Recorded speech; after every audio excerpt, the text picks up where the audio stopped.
Le rendez-vous tech numéro 428 en octobre 2021. On va vous parler des MacBook Pro M1, Max Plus, Mega Plus Plus. On a aussi les Pixel 6 et 6 Pro. On a Truth Social, le réseau social de Donald Trump, et un pacte secret entre Google et Facebook. Tout ça et bien plus, c'est tout de suite.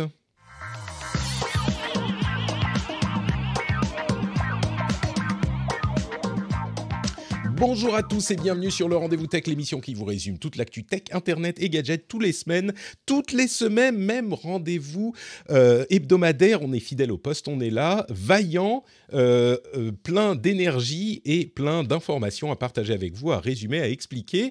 Je voudrais remercier, avant même de nous lancer, Quest, Sacha Torres, Olivier Stabovic, François Pauillac et Benji5677 qui sont les patriotes qui soutiennent l'émission et en plus les producteurs de cet épisode, Franck Matignon et Derek Herbe.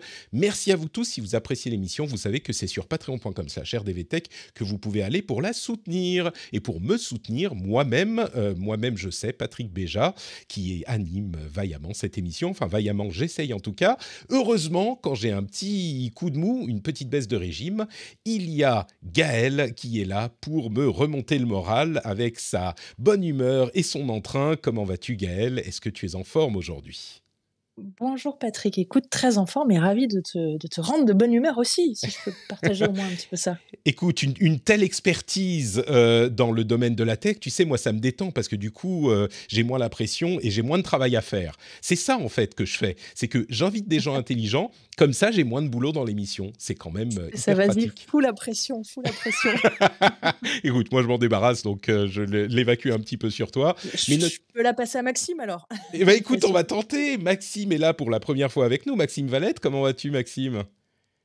Mais ça va très bien, j'ai l'impression de parler à ma télé parce que je te regardais sur Twitch il y a quelques années déjà, ça ne nous rajeunit pas, Ah avec oui, Léo sur Laporte. Tweet carrément. Je pensais que tu allais Ah dire oui, oui, Twitter ou Twitch, mais Tweet This Week in Tech, le podcast ouais.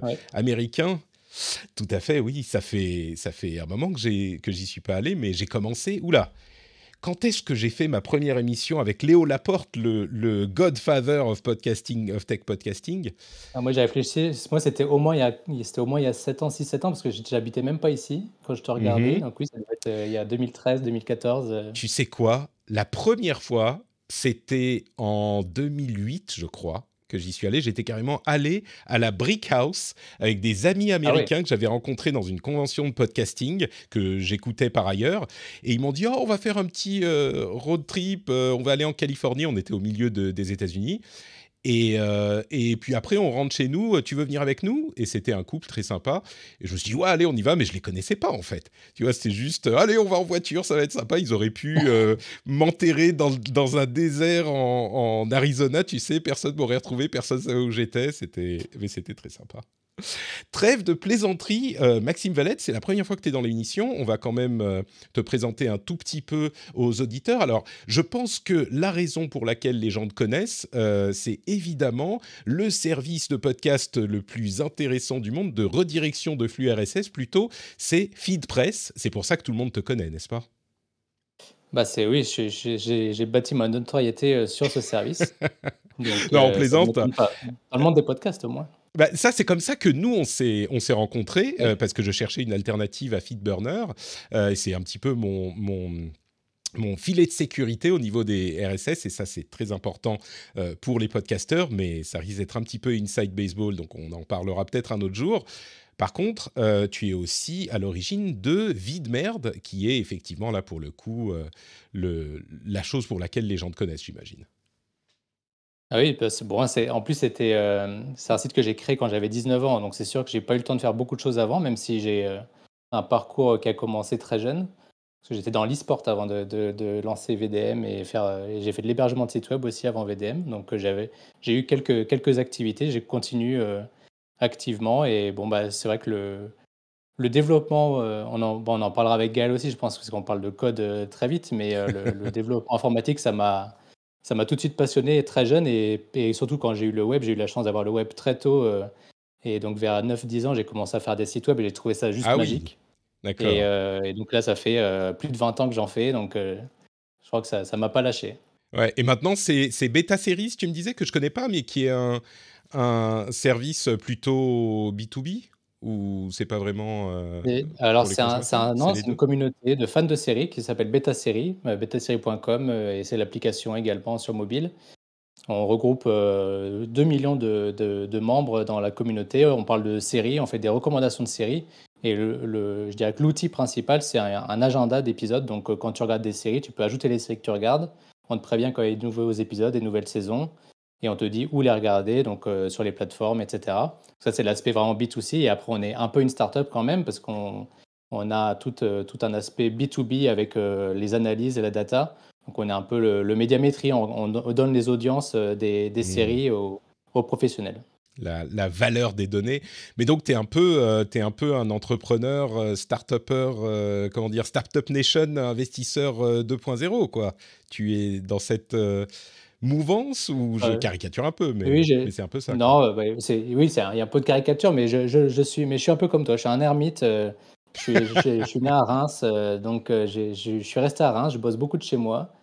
Je suis bien entouré de mes écrans, donc c'est plus. Je dirais que je suis une startup à taille humaine, quoi. On aime bien développer des projets, Hmm. mais je serai jamais en Californie ou même à Paris avec 300 salariés en open space. C'est pas trop mon truc. Mais D'accord. par contre, j'aime bien lancer des projets. J'aime beaucoup le web, et même si c'est un peu, parfois c'est un peu démodé parce qu'on aime bien parler de matos, et on va parler beaucoup de matos aujourd'hui, mais le web, c'est quand même formidable pour faire plein de choses. Alors, on a eu on pourrait en parler pendant très longtemps. On a discuté de l'importance de l'ouverture des fichiers enfin des formats comme le RSS et ce que ça peut donner pour le développement de plein d'activités différentes et l'ouverture du RSS par rapport à ce qui se passe dans les podcasts de plus en plus aujourd'hui.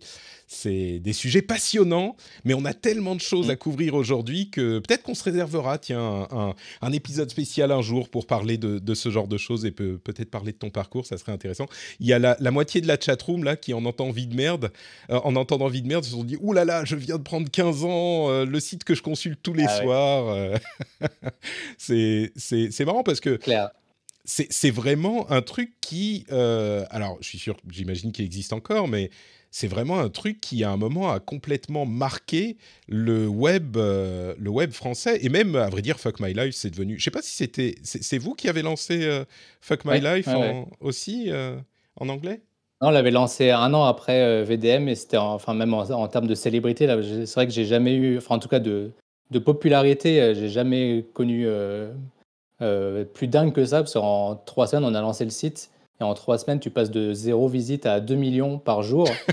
C'est juste n'importe quoi. Enfin, je pense que je revivrai jamais ça. Ouais. Et c'était affolant parce que moi je gérais les serveurs, etc. Je gérais toute la partie technique. Donc déjà il y avait le site français qui faisait quand même déjà pas mal de visites.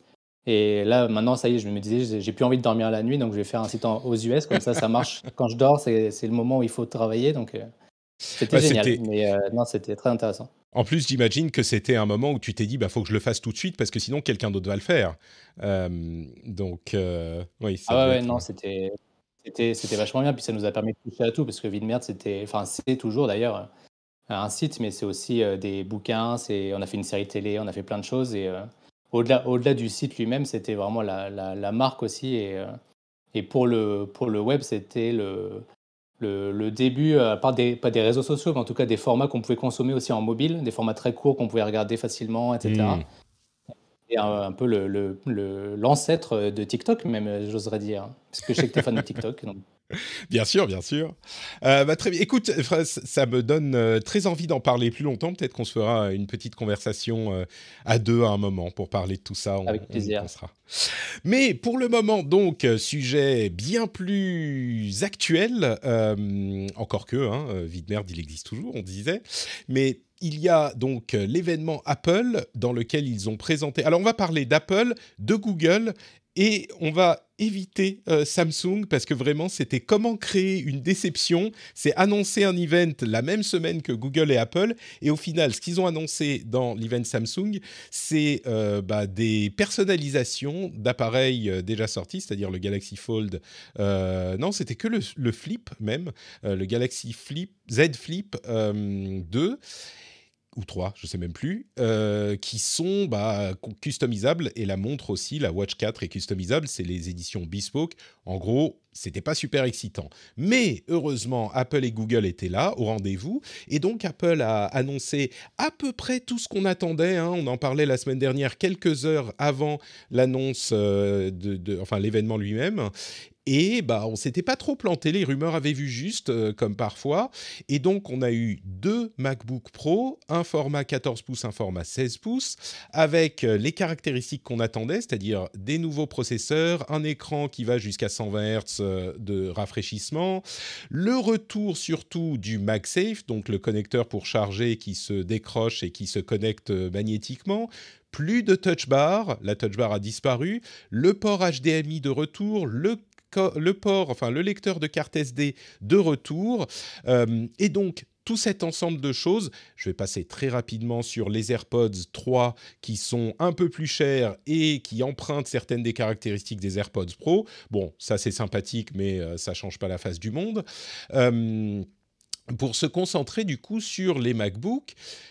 Comme je le disais, on savait à quoi s'attendre et c'est ce qu'on a eu. J'oublie pas, bien sûr, l'encoche sur l'écran qui est comparable à celle qu'on a sur iPhone, mais qui a uniquement une webcam de qualité un petit peu améliorée, mais qui n'est pas un vrai Face ID, mais qui est du coup en 1080p, qui devient enfin correct. C'était difficile, les webcams des Mac jusque-là. Et oui, donc plus de touch bar, c'est ce que je disais, et le système de son qui est vraiment très très bon. Le prix, comme vous imaginez, est en conséquence. Pour moi, ce qui est vraiment notable, c'est les processeurs, le M1 Pro et le M1 Max. Mais je vais vous laisser peut-être me dire ce qui vous a séduit là-dedans, et puis je reviendrai à la charge avec mon M1, parce que pour moi, c'est vraiment un truc extrêmement important. Gaël, je ne sais plus si toi, tu es plutôt Windows ou plutôt Mac, et du coup, je ne sais pas si ça va te parler, tous ces changements sur les Mac Pro. Qu'est-ce que tu penses de tout ça? Moi, j'aime bien ne pas prendre de décision. Donc, du coup, sur ordinateur, je suis Windows PC à fond. Et sur tout ce qui est mobile, je suis iPad, iPhone, AirPod à fond. Donc, c'est compliqué comme vie parce que rien ne se connecte ensemble. Et je ne profite pas de De l'intérêt l'écosystème d'avoir un magique. univers. Exactement, ça n'a aucun intérêt. Mais voilà, du coup, sur le Mac Pro en lui-même, le MacBook Pro, effectivement, ça me parle moins. Parce que je l'utilise pas. En revanche, sur toutes les petits, les AirPods notamment, puisque je cherche en ce moment des AirPods, donc voilà, c'est le genre de choses qui me parle à titre personnel. Mais on avait déjà parlé du processeur et moi il y a un petit moment et j'ai hâte d'entendre un petit peu ce que tu en penses et ce que tu vas en dire, parce que c'est le genre de choses qui m'intéressent, en tout cas au moins techniquement. Ouais, écoute, je suis très heureux que tu me dises ça et je vais me lâcher dans un instant, mais je vais quand même donner la parole à Maxime. Est-ce que toi, tu es plutôt Mac plus que Gaël, ou tu es également PC en bon bidouilleur et véritable informaticien qui met les mains dans le cambouis? Alors, j'ai commencé sur Windows il y a quelques années et pour l'anecdote, j'avais, un ami à moi, qui était à fond sur Mac, et quand j'ai lancé VDM, il m'a dit: «Bon, maintenant que tu gagnes de l'argent, tu vas pouvoir acheter un Mac et tu vas voir, tu vas plus jamais t'en sortir», et j'ai acheté un Mac mini juste pour rigoler, pour voir un petit peu, et effectivement, ça fait 15 ans Tu et as été je suis converti, toujours aussi fan. Ouais, c'est tu as clair, été et converti au encore culte plus de Steve par Jobs. les nouveaux MacBook. C'est les nouveaux MacBook Pro, c'est vraiment ce qu'on attendait depuis tellement longtemps que Bah, je suis fan. c'est ce qu'on attendait, et ce qui est comique, et que tout le monde a noté, c'est qu'il y a quand même un énorme retour aux modèles précédents, les modèles précédents. C'est-à-dire qu'avec les modèles de 2016, je crois, ils avaient supprimé tous les ports différents, il n'y avait plus que de l'USB-C, et ils avaient ajouté cette cette touch bar, qui était une barre tactile tout en haut du clavier, qui n'a jamais pris, qui n'a jamais servi à rien. C'était un Mmh. écran tactile très fin et très long. Alors j'exagère un peu en disant qu'elle n'a jamais servi à rien, mais en tout cas clairement clairement, elle n'était pas hyper utile. Et donc là, ils s'en débarrassent et ils remettent des ports, le port pour la carte SD et le port HDMI pour brancher des écrans. Et ils ramènent en plus le MagSafe, qui est vraiment un truc matériellement excellent pour les Mm. Mac. Historiquement, c'était un atout même pour les portables d'Apple. Euh, et donc, oui, c'était des choses qu'on attendait, mais d'une certaine manière, même par le design, nous rappelle le design des Mac en... Comment il s'appelait des années PowerBook. 2010. Les tout premiers Non, unibody.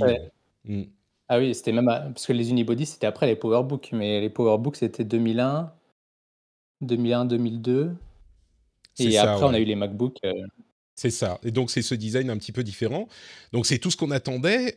C'est quand même beaucoup On regarde en arrière. On va pas dire qu'on retourne en arrière, mais on regarde en arrière. T'es allé t'en commander un tout de suite, du coup, si tu es aussi séduit que ça? Qu'est-ce qui te plaît J'ai dans cela, en fait? effectivement, moi, ce qui me plaît, c'est, oui, en termes de port, je pense qu'il y a sûrement une histoire qu'on aura dans 10 ans, parce qu'Apple, c'est pas du genre à faire ce genre d'histoire tout de suite, mais à mon avis, ils ont très vite compris les limites de Intel en termes de carte mère, en tout cas d'intégration, et ce qui fait qu'ils ont, Ah, ils ont c'est la faute préféré faire que du d'Intel. USB-C. C'est pas la faute d'Apple, du coup. C'est la faute d'Intel. Très habile C'est comme. c'est la, c'est la faute d'Intel de pas avoir, la faute d'Apple de ne pas avoir anticipé les limites d'Intel, à mon avis. Mhm, C'est pour ça d'accord. qu'en 2017, ils ont commencé, je sais pas si tu te rappelles, ils avaient fait un entretien un peu presse avec des journalistes tech qui étaient diffusés sur TechCrunch à l'époque, Mhm, où ils avaient essayé d'expliquer à tous les techs, tous les geeks Apple qu'ils abandonnaient pas les pros, etc. Et ouais. que c'était un peu malgré eux, mais qu'ils considéraient bien les pros, qu'il allait avoir un nouveau Mac Pro, parce que moi j'ai acheté le Mac Pro poubelle, tu sais, le Oui, noir, qui porte bien son nom. voilà, donc, et qui était pas évolutif du tout, voilà. Et bon, on avait un peu peur, quoi. Et à mon avis, en 2017, ils étaient déjà en train de fabriquer leurs puces, en tout cas, ils étaient en train de faire les usines, Hmm, etc. c'est sûr. Et ils savaient qu'ils pourraient arriver à ce stade-là. À mon avis, ça leur a pris beaucoup plus de temps que ce qu'ils pensaient, probablement. Mais oui, c'était probablement l'aboutissement de ce qu'ils faisaient avant, quand il y avait plusieurs ports, et la phase USB-C qu'on va vite oublier, à mon avis. Touch Bar plus USB-C était un peu Ouais. la façon de faire de la tech sans avoir à refaire les ordinateurs qu'ils ne pouvaient pas refaire, quoi. Bah, il y a deux choses, je crois, qui sont notables là-dedans. C'est d'une part, certains ont fait remarquer que depuis que Johnny Ive est parti, les choses deviennent un petit peu plus utilisables. C'est un petit peu plus pratique comme design, là où parfois Apple se perdait, comme avec les anciens modèles de MacBook Pro, dans des délires de designer. C'était un petit peu de la masturbation intellectuelle, on va dire. Et donc là, c'est effectivement peut-être ou peut-être pas, on ne sait pas, mais le départ de Johnny Ive qui fait qu'ils peuvent faire des choses un petit peu plus concrètes. Et puis d'autre part, effectivement, comme tu le disais, il y a un retour vers les pros qui, là, pour le coup, est très clair. C'est-à-dire, non, non, on ne vous abandonne pas. On a des projets très sérieux spécifiquement pour vous, pour les pros et pour les Mac. On avait tendance à se dire, ah, peut-être que Apple ne s'intéresse plus tellement aux Mac, c'est une petite partie de leurs revenus par rapport aux iPhones et même à d'autres choses. Bah là, bon, ils ont apporté beaucoup de soins à ces appareils. On voit par exemple que le MacBook Pro, le plus gros d'entre eux, on peut carrément connecter 3 écrans, des gros écrans, et une télé 4K, en plus de Mm. l'écran de base du Mac. Alors ça, c'est clairement des choses que les utilisateurs normaux, entre guillemets, dont ils ne vont pas avoir besoin. Mais c'est vraiment un signal clair envers les utilisateurs professionnels de Mac, qui, pour certains, ont commencé à partir. Ils se sentaient un petit Mm. peu abandonnés. Euh, Bah, il y a eu la phase Hackintosh, mais qui est plus vraiment possible maintenant. Et maintenant, les gens ils repassent même beaucoup sur Windows. Alors, à mon avis, avec celui-là, il y a un virage qui devrait se refaire aussi dans l'autre sens. Et en plus, moi, je l'ai commandé non seulement pour remplacer mon MacBook Pro, mais aussi mon iMac que j'avais en bureau. Parce que comme tu dis, comme maintenant on peut rebrancher, et ils l'ont bien mis en avant, notamment à mon avis pour satisfaire les gens qui achèteront jamais de Mac Pro, parce que le niveau de prix est quand même surélevé par rapport à des besoins comme moi. Et par contre, un MacBook Pro aujourd'hui est capable de faire du desktop et du laptop en même temps. Et je pense que c'est ça aussi qu'ils ont beaucoup mis en avant. dans la keynote, et notamment, entre guillemets, entre autres avec les ports, et aussi avec ces écrans-là qui sont quand même. Bon, il faut avoir le M1 Max quand même pour avoir 4 écrans, C'est vrai. mais Mais oui, c'est ça me un semble truc qui est très intéressant. possible, quoi. Mm. Ouais, bon, les prix, tu disais le prix des Mac Pro est important. Celui des MacBook Pro, il n'est pas minime non plus, hein, mais pour moi, Oui, mais vraiment, il comme je... revient sur le côté pro, tu vois. Moi, ça me dérange pas parce que tu te dis, un pro est quand même capable de payer une certaine somme pour Hmm, une machine qui va te durer 10 ans. Enfin, franchement, un MacBook Pro comme ouais. ça, à mon avis. Bah, à vrai dire, même qui dure 10 ans ou pas, c'est vrai que là, pour le 10 ans, coup, tu t'emballes, hein. 10 ans, ça fait un peu Ah long. non, non, alors, écoute, Gaël, moi, pour l'histoire, j'ai un Mac Pro de 2007 qui tourne encore, donc, et qui Non, tourne qui encore tourne bien. encore, je me doute, mais un pro, tu laisses pas tes équipes avec Ah, un non, mais ordinateur pendant 10 bien ans. Mais sûr, qui mais je tourne veux encore dire, et qu'il ait encore une vie, je suis voilà. d'accord, mais Alors qu'un Windows qui a 15 ans, je veux pas dire, mais à mon avis. Ah, c'est pas faux. je crois que c'était qui? C'était Numérama ou Frandroid, l'un des deux, qui a installé Windows 11 sur un ordinateur qui avait 17 ans cette semaine. C'était rigolo. Bon, là encore, je suis pas certain que ça soit idéal, optimal pour les pros, mais c'est possible. Euh, Là où vraiment, je crois, Apple fait très très fort, au-delà des choses qui font plaisir aux fans d'Apple, et j'avoue que moi-même, j'en ai pas vraiment besoin, mais ces MacBook Pro me font sérieusement de l'œil. Mais au-delà des trucs qui nous font plaisir à nous, l'aspect processeur est vraiment le truc à retenir. Comment dire, je pense que ça sera un...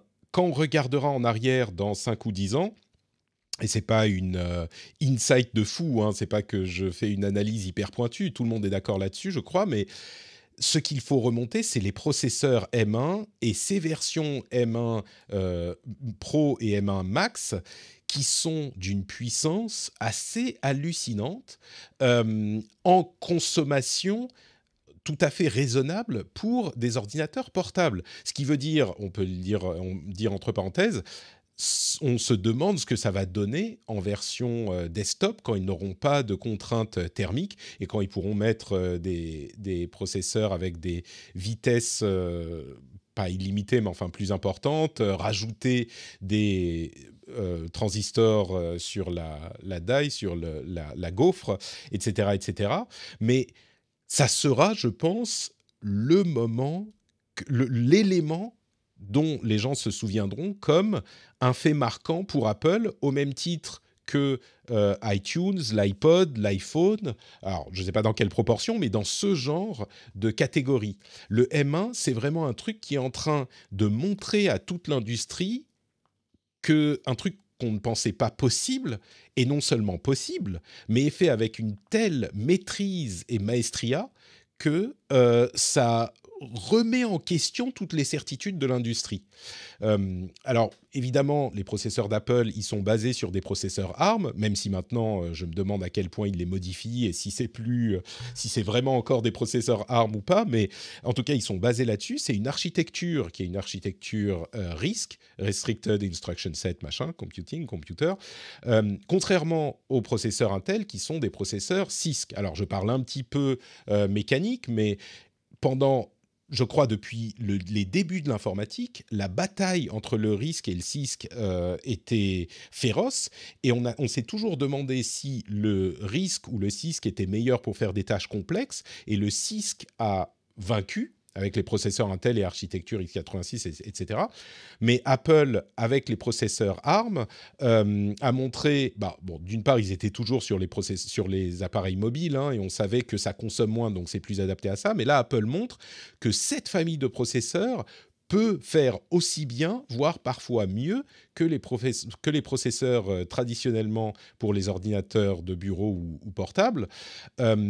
Et la manière, parce qu'on l'avait vu l'année dernière avec les processeurs M1 de base qu'ils avaient présentés, c'était déjà puissant. Mais là, ils confirment et ils enfoncent le clou avec des performances qui sont dans les tests, les premiers tests qu'on commence à avoir, si élevées que là où on calcule les différences avec les autres types de machines, c'est pas ah, il fait à peu près aussi bien que tel ordinateur portable ou tel machin. On commence à en voir les limites en fait quand on compare à des machines de bureau. C'est-à-dire que ces portables sont comparés à des machines de bureau, y compris dans des domaines qui sont traditionnellement complètement réservés, la chasse gardée des machines de bureau, c'est-à-dire les graphismes. Au niveau des performances graphiques, les M1 Pro et Max en particulier, bien sûr, réussissent à venir taquiner les processeurs graphiques spécialisés de dernière génération. Alors bien sûr, les tout derniers, les plus puissants sont meilleurs, mais c'est dans cette conversation qu'on tombe. C'est pas genre alors les puces spécialisées sur les puces intégrées au processeur ou les puces spécialisées sur les portables. On est clairement à un niveau comparable et plus élevé. Donc ça change énormément l'approche de la conception des processeurs, et on est en train de voir que d'autres sont en train de s'y mettre. Alors, bon, il y a toute une discussion à avoir avec Intel et ce qu'ils vont faire à l'avenir, mais c'est un moment hyper marquant pour moi, et ça restera dans l'histoire d'Apple l'un des choix audacieux qui aura marqué l'industrie. Peut-être pas les utilisateurs finaux, mais l'industrie. T'as eu le MacBook Air il y a une dizaine d'années. Je pense que là, c'est effectivement le nouveau MacBook Air dans l'autre sens, quoi. Mais c'est, comme tu dis, ça redéfinit la façon de faire. Quand Apple a lancé le MacBook Air il y a 10 ans, un peu plus, enfin, non, 10 ans, c'était tout le monde a essayé de faire pareil. À mon avis, là, demain, tu vas avoir plein de faux, en tout cas de copies de MacBook Pro M1 Pro qui vont apparaître parce qu'on va se dire bah maintenant c'est OK de remettre des ports, c'est OK de faire un truc un peu plus gros parce que même s'il n'est pas plus épais techniquement, il est quand même plus épais parce que tu sais, tu as l'arrondi, etc. Enfin bon, c'est OK de revenir sur un truc qui est peut-être un peu plus costaud, un peu plus puissant pour des vrais pros qui peuvent avoir besoin de puissance. Et ce qui m'étonne, comme tu dis, sur le processeur, c'est le fait qu'il consomme si peu d'énergie. Et tu le vois même sur des tests, même thermiquement, il est à peine à 30 degrés quand ils font tourner les Geekbench, etc. Le clavier, il est à 30 degrés, alors que sur un PC, ils sont à 60 minimum, et c'est impossible de l'utiliser, alors que là, tu as l'impression qu'il y a une sorte de facilité dans l'usage qui est assez incroyable. Mais à mon avis, ça restera effectivement dans la postérité. Bah, c'est un petit peu l'aboutissement de la philosophie célèbre il faut maîtriser le matériel et le logiciel. Et là, Apple finit de maîtriser toute la partie matérielle en allant jusqu'à faire ses propres processeurs. Alors, ce n'est pas complètement fini, mais quasiment, faisant ses propres processeurs. Toutes les parties importantes sont faites en interne. Et ça, c'est un truc qui est difficile à égaler. Alors, on a vu que Google, Microsoft et d'autres sont en train de se mettre à faire leurs propres processeurs. C'est peut-être une nouvelle tendance, mais les résultats sont éclatants du côté d'Apple. Il faut noter tout de même que du coup, tout est intégré dans la puce, c'est-à-dire que évidemment le processeur principal, le processeur graphique, mais aussi la mémoire sont intégrés dans la puce. C'est plus de la mémoire que tu peux changer, et donc tout ça se parle beaucoup plus vite, comme tout est sur la puce, sur le même, comment on dit, le die en français, la même puce, ça va beaucoup plus vite que si la mémoire doit sortir, la mémoire est à l'extérieur et que la communication doit sortir. Mais en plus de ça, ils maîtrisent aussi la chaîne jusqu'au niveau logiciel, et donc ils font tout de la manière qu'ils veulent et de la manière qu'ils l'imaginent techniquement, et ça leur procure un avantage clair, je pense. Oui, surtout sur du laptop. Je pensais ça Ouais. aussi. Ils peuvent éteindre, allumer facilement. Et c'est peut-être l'avantage du risque par rapport au CISC, pour reprendre un peu ce que tu disais. C'est que le risque, tu peux plus facilement éteindre et consommer moins. Alors que le CISC, je pense que tu as aussi une consommation globale qui est assez stable et donc du coup qui bouffe beaucoup sur les laptops. Le risque, c'est un set d'instructions plus réduit. Donc généralement, c'est bon. Enfin, il y a plein d'aspects techniques, mais aujourd'hui, il y a combien de milliards de processeurs de transistors, pardon, sur ces processeurs. Je ne sais pas si ça serait pas possible pour Apple de faire des processeurs qui consomment moins, même en CISC, peut-être pas. Mais bon, ça, il faudrait demander à un ingénieur plus doué que moi, enfin plus calé que moi dans ce domaine. Mais bref. Je crois aussi que ces Macs sont parmi les premiers produits Apple ou parmi les rares produits Apple qui mettent tout le monde d'accord dès le départ. C'est-à-dire qu'on a eu très très peu de critiques de ces produits Le pire qu'on ait entendu, c'est ah bah ils sont revenus à ce qu'on demandait depuis 4 ans et c'est vrai avec la question des ports et ce genre de choses, mais c'est à peu près tout. On nous demande dans la chatroom à quelle puce est-ce que ça se compare, ces processeurs. Alors, on est pour à peu près au niveau de 3050 Ti, 3060. Ce genre de choses. Et là encore dans la chatroom, on nous le précise, donc je vais lire. C'est 3050 Ti pour le M1 Pro et le max au niveau maximum, c'est carrément une 3080. 3080 aujourd'hui, c'est la carte graphique la plus puissante du marché. Ah, bon, enfin bon, il y a 3090, etc., mais la carte graphique classique, la plus puissante du marché, ou en tout cas dans cette catégorie. Donc c'est vraiment, vraiment impressionnant. Et quand je vous dis des cartes graphiques, c'est une carte graphique qui fait la taille d'une, je sais pas moi, enfin c'est une boîte, quoi, très grosse qu'on met dans un PC tour, pas dans un PC portable. Donc voilà. Bah écoutez, je pense qu'on va parler un petit peu de Google aussi maintenant. Il n'y a pas de raison. On va parler des Pixel 6 et Pixel 6 Pro qui sont peut-être un petit peu moins incroyables que les nouveaux MacBook Pro, mais qui sont notables tout de même.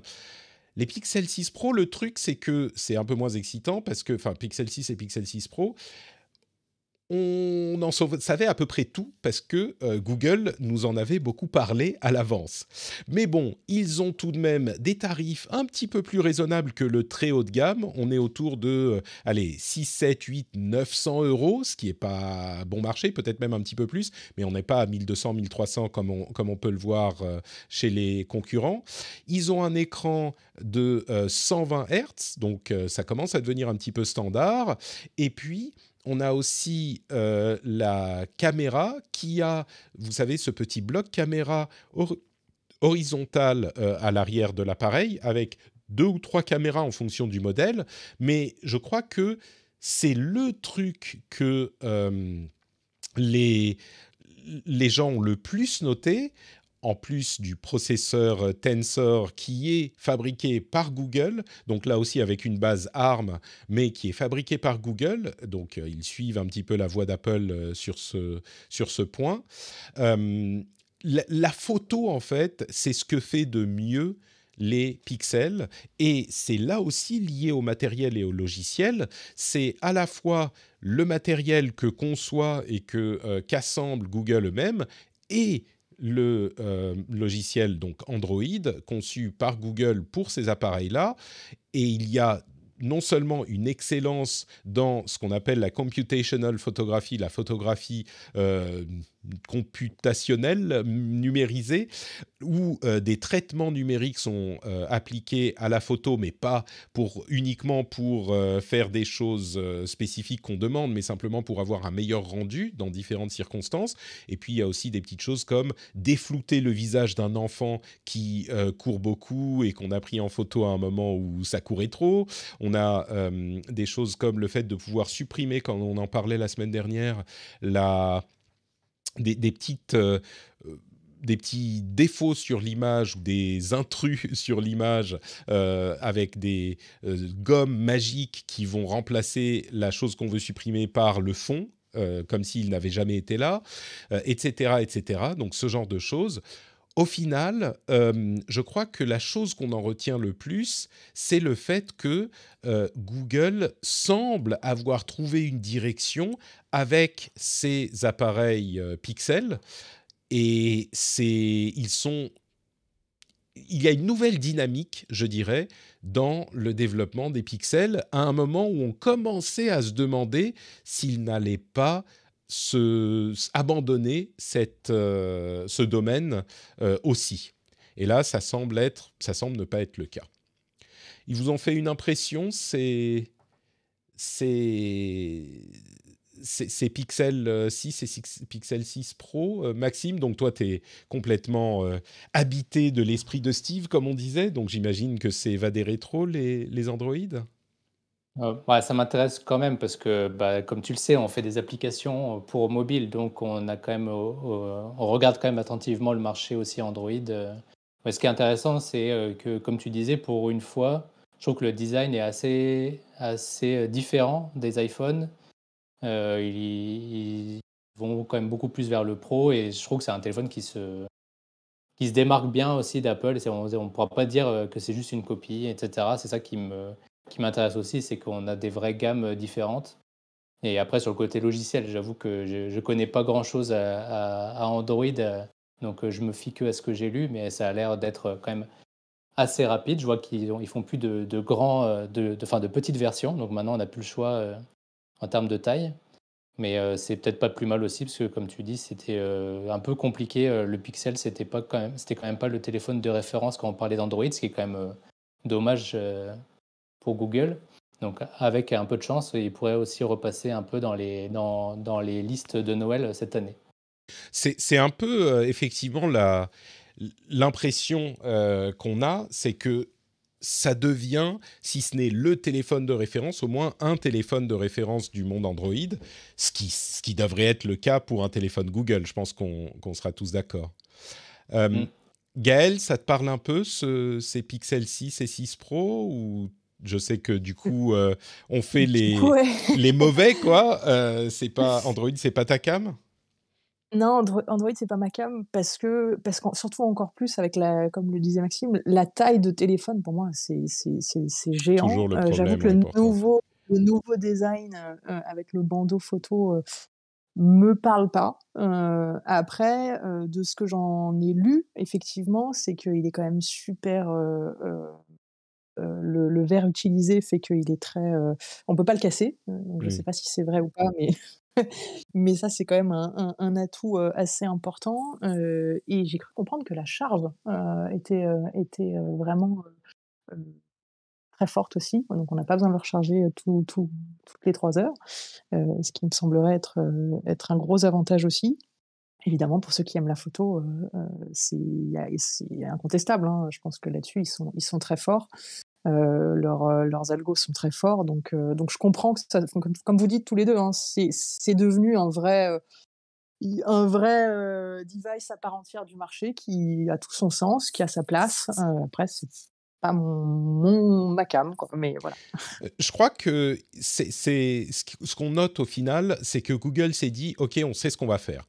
On va faire cette catégorie de téléphone haut de gamme à prix moyen haut de gamme, sur laquelle sur cette catégorie, il y avait des constructeurs comme Oppo ou OnePlus qui étaient très très forts jusqu'à maintenant sur ce modèle. Ils faisaient peut-être un petit peu moins cher à l'époque.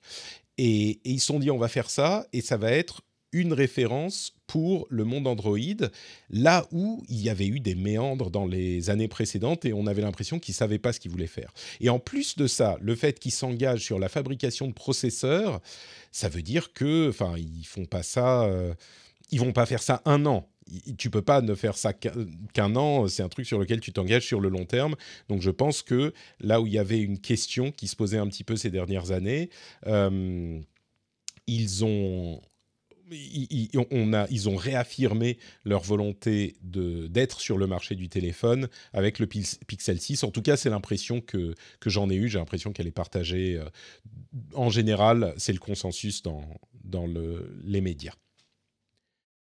Et comme tu le disais, Gaël, effectivement, ils sont deux à peu près à la même taille, c'est 6,4 et 6,7 pouces. Je disais 120 Hz, en fait, le Pixel 6, est en 90 Hz seulement. Mais ils ont tous les deux l'appareil photo à l'arrière en 50 mégapixels, qui ne va pas faire des photos en 50 mégapixels, mais qui permet de faire comment ça s'appelle, le pixel binning, qui réunit la lumière de différents pixels pour faire des pixels de meilleure qualité, même si c'est de la résolution moindre, etc., etc. Donc voilà pour les pixels. Je crois que on arrive au moment où on va parler de Truth Social, ce moment que vous attendez tous, le réseau de Donald Trump. Mais avant ça, je vais quand même vous dire un petit mot. Vous savez quoi, cet AMA que j'ai fait il y a quelques jours de ça, je voulais vous en dire un petit mot. AMA, c'est quoi? C'est Ask Me Anything. La semaine dernière, on a enregistré le rendez-vous jeu le lundi soir, et du coup, le mardi, comme il n'y avait pas de programme qu'est-ce que je dis, rendez-vous tech le lundi soir, et du coup le mardi midi, à l'heure à laquelle on fait Twitch généralement, eh ben, je me suis dit, je vais faire un petit FAQ. Vous me posez des questions et je vais y répondre très candidement. Et au final, il y avait tellement de questions qu'on y a passé 3 heures. Je ne pensais pas que ça prendrait aussi longtemps, mais on s'est bien amusés tous ensemble. Et du coup, j'ai mis le EMA, pour ceux qui n'avaient pas pu suivre en direct, je me suis dit, bon, bah, je vais le mettre sur le flux des podcasts. Il y aura peut-être 3 personnes qui vont l'écouter, ça va leur faire plaisir, qui vont en écouter un petit bout. Et voilà. Et en fait, je me suis rendu compte qu'il y a énormément de gens qui ont écouté entre le moment où je l'ai publié, on l'a publié le samedi soir, et bah, la fin du week-end, le début de la semaine. Il y a plein de gens qui sont venus me dire qu'ils l'avaient écouté, qu'ils avaient passé un bon moment, que c'était sympa, que ça les avait accompagnés pendant le boulot de nuit peut-être, ou ce que c'est, et qu'ils avaient passé un très bon moment. Donc, je voulais vous remercier. Plutôt que de parler de Patreon, je voudrais vous remercier tous ceux qui ont écouté cette EMA de 3 heures en particulier. Si vous avez été au bout, en particulier, je vous fais un énorme bisou. Vous êtes dingue. Je comprends pas pourquoi vous avez passé autant de temps à m'écouter dire des trucs qui n'ont pas grand intérêt, je crois. Mais en tout cas, ça m'a vraiment fait plaisir. Je sais pas pourquoi, mais ça m'a touché. Donc un grand merci à tous ceux qui ont écouté cette EMA. Vous vous sentez pas obligé d'aller l'écouter si vous l'avez pas fait. Moi, je trouve qu'il n'a pas énormément d'intérêt et de valeur. C'était juste un truc comme ça. Mais vraiment, le fait que vous m'ayez juste écouté parler et que ça vous ait fait passer un bon moment, ça m'a fait très plaisir. Donc je voulais le signaler et vous remercier au passage. Et voilà, donc le Patreon, vous le connaissez déjà, donc je ne vais pas en parler plus que ça. C'est d'habitude le moment où je fais ça, mais peu importe. Je vous envoie des bisous et des hugs. La vraie question du coup, Patrick, c'est est-ce que tu vas recommencer? Puisqu'il y a eu un tel succès. Écoute, j'avais peur qu'il n'y ait pas assez de questions. Clairement, il y en a eu trop. Je me dis que peut-être qu'on le refera, mais pas 3 heures à la fois. 3 heures, ça me paraît un petit peu long. J'étais un peu fatigué au bout du compte. Mais oui, peut-être qu'on fera 1 heure par-ci par-là, des questions EMA. Je pense que ça peut être sympathique si ça plaît aux gens. Tu sais pourquoi je fais du podcast, Gaël? Certains pensent que c'est pour une mission d'information de la tech. Tu vois, que la tech, c'est important. Il faut que les gens sachent. Et c'est une sorte de mission sacrée que les gens comprennent la tech pour comprendre le monde. En fait, non, c'est juste que j'aime parler. Donc voilà, moi j'aime parler. C'est ta psychanalyse quotidienne, quoi. Exactement. Donc si vous voulez m'aider à me faire mon auto-psychanalyse, vous pourrez poser des questions pour le prochain EMA. On en fera un dans quelques temps, je suis sûr. C'était très sympa. Et la chatroom très gentille qui dit « Nous, on aime écouter », c'est très gentil. Je t'écoute comme une série. Or, c'est un compliment. C'est à ce moment-là qu'on dit pizza ananas, c'est ça, hein? Ah, il y en a un qui a suivi. Il y en a un qui a suivi. Très bien, bravo. Ah, Je suis très merci. honoré que tu aies suivi. Bon, alors, ça suffit toutes ces histoires. On va parler de choses sérieuses. C'est fini les Macs, les pixels. On va parler de le self-proclaimed président favori des États-Unis, c'est-à-dire le président Donald Trump. Qu'est-ce qu'il a fait cette fois-ci?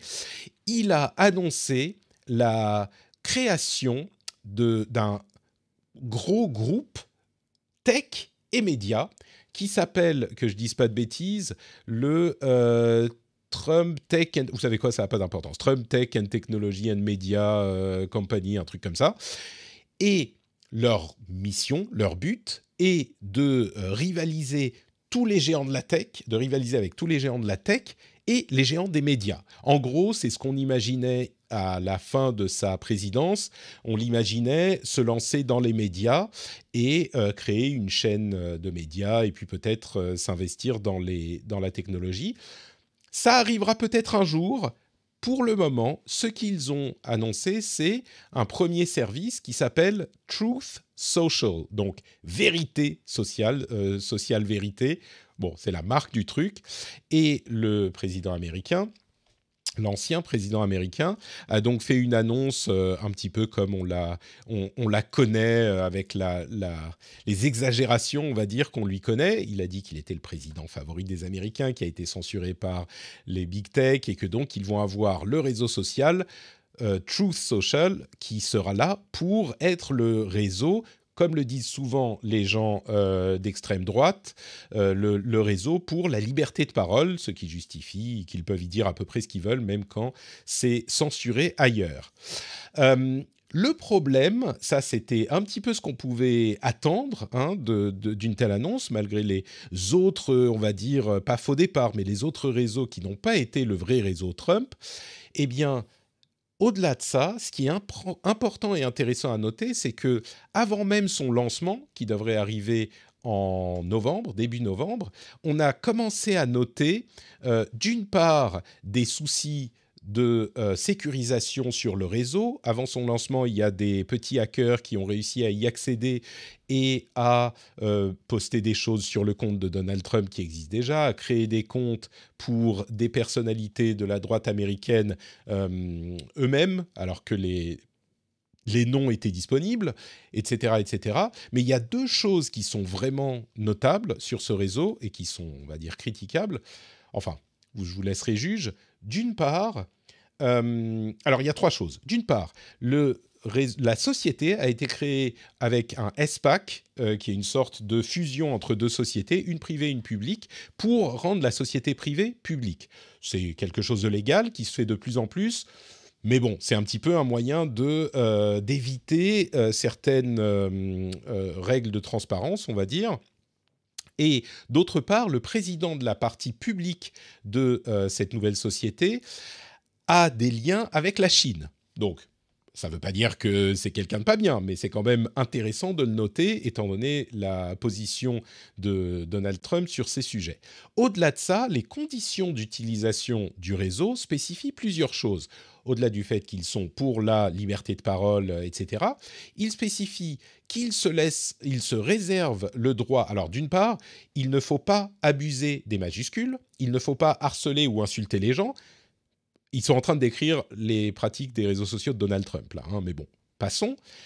Et il se réserve le droit. Ah oui, il ne faut pas dire du mal de Truth Social. Il ne faut pas dire du mal de la société. Déjà, ça commence à être un peu bon. Et au-delà de ça, il se réserve le droit de supprimer le compte de n'importe qui pour n'importe quelle raison, à n'importe quel moment. Pour la liberté de parole, tout est super ouvert, vous repasserez.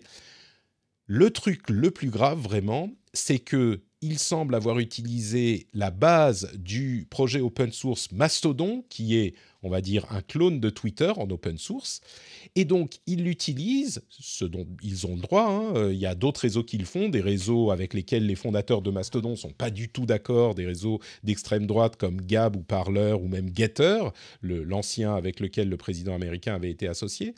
Et donc, ils utilisent Mastodon, mais en prétendant que leur logiciel est propriétaire, alors que les conditions d'utilisation de Mastodon, qui est en open source, sont que les projets développés avec le code de Mastodon doivent eux-mêmes être open source aussi. Enfin, doivent être ouverts, doivent avoir du code ouvert. Et donc, c'est quelque chose qui est, pour le coup, non seulement critiquable, mais enfin... ils sont déjà en train de se faire attaquer en justice pour ce problème. Donc,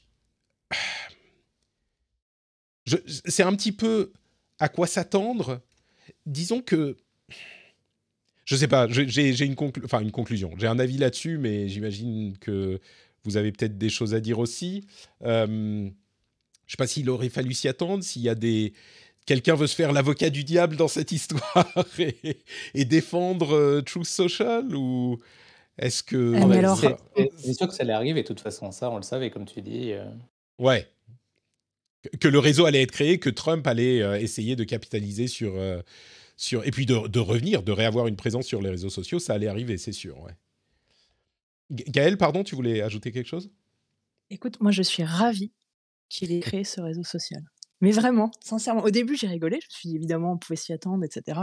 Et quelle horreur. Et finalement quand tu y réfléchis, tu dis mais c'est peut-être la solution à nettoyer les autres réseaux sociaux. En fait, parce qu'ils vont tous partir sur Truth, tous les complotistes, et puis du coup ça va nettoyer de façon toute naturelle Facebook, Twitter, tous les trolls vont partir sur Truth Social. C'est ça que ça veut dire. C'est plutôt une bonne nouvelle. Si Non, seulement c'était si tu crois pas? simple. Tellement c'était vrai. Mince, j'ai cru pendant 2 secondes. Damned. Bah, le problème, en tout cas, ce qui s'est passé jusqu'à maintenant avec Gab, Parler et même Gatter, c'est qu'il semble qu'ils ne réussissent pas à décoller ces réseaux au-delà de quelques effets d'annonce. Et en fait, comme on l'a dit à plusieurs reprises, quand ils sont entre eux, les gens de ces mouvances politiques ont tendance à s'ennuyer, il semble, ou en tout cas, Bah oui, ils ils peuvent ont se plus parler personne à contre eux. troller. Et c'est un peu ça, ouais. Il n'y a Euh, plus de raid, il Par n'y a plus contre, rien à faire, hein. C'est c'est clair. ça. Par il y contre, a un business model derrière? Est-ce qu'il y a des gens des publicités qui vont vont être dessus? C'est c'est là où j'ai pas trouvé l'information, mais disons que, comme tout ce qui a à voir avec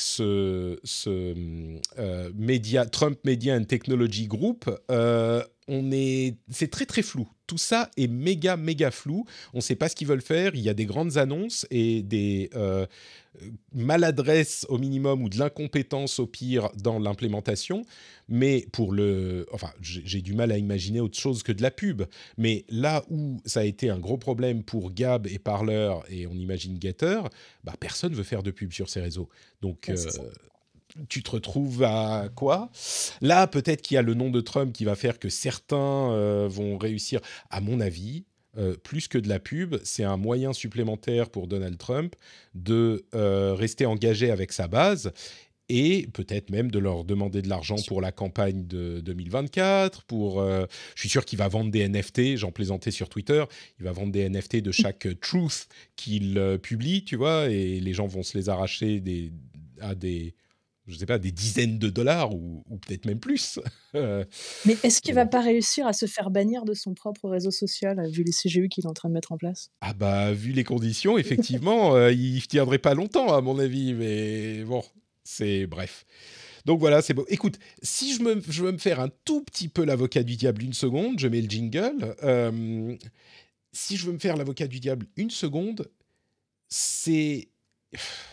Je vais pas refaire le laïus, mais il a été effacé du web, du discours